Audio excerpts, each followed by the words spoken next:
संवाद के इस सबसे बड़े मेले की औपचारिक शुरुआत के लिए मैं मंच पर बुलाना चाहूंगा TV9 नेटवर्क के CEO मिस्टर वरुण दास को।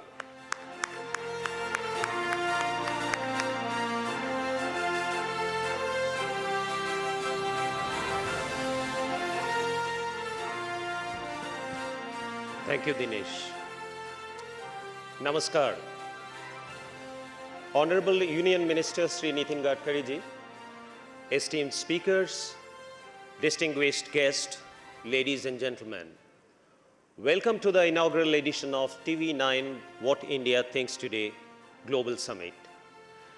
I thank each one of you present here and our viewers watching it at home for your continuous support and making TV9 Group the #1 news network of our country.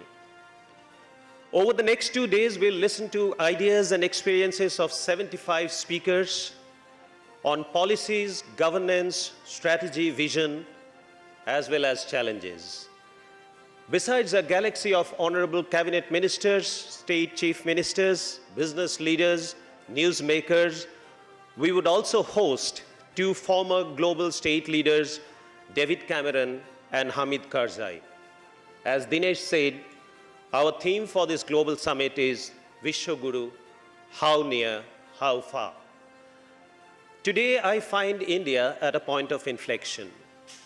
On one hand, as a nation, we have started dreaming and acting like a true leader. On the other hand, we have just witnessed serious inadequacy in Western leadership, which could not prevent Russia-Ukraine war.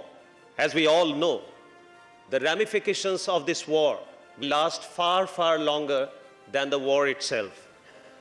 The world supply chain issues and inflation is all-time high, and that will affect every individual on this planet. Looking at these 2 parallel developments, I'm constantly reminded of Bengali poet Atul Prasad Sen's century-old desire. India will once again rise to the pinnacle of the world. In his own language, which is my mother tongue, Bengali, Bharat abar jagat sabhay shreshto ason lobe. Finally, the dream of Vishwaguru is near, not far. Despite being a colony for 200 years, India did not become a colonizer. Despite fighting 4 wars post-independence, India never waged a war. Despite hostile neighbors, India's rise to the global high table has been peaceful, unlike all others' rises in the global arena in modern time. As a nation, we've always been a symbol of peace in our way of being. But amongst many recent transformations, the most formidable is that we now have decided to reciprocate when needed. First came the surgical strike, then the Balakot airstrike called out Pakistan's nuclear bluff.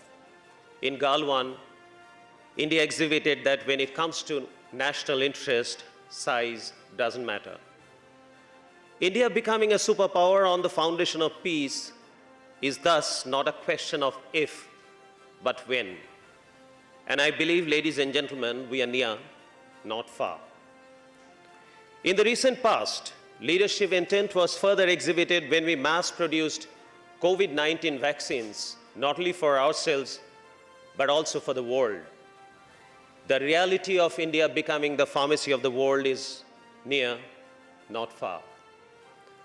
Beyond our boundaries, Prime Minister Narendra Modi has not only rallied the global diaspora to come forward and wear the India badge proudly, he has also surely and firmly built brand India stronger than ever before.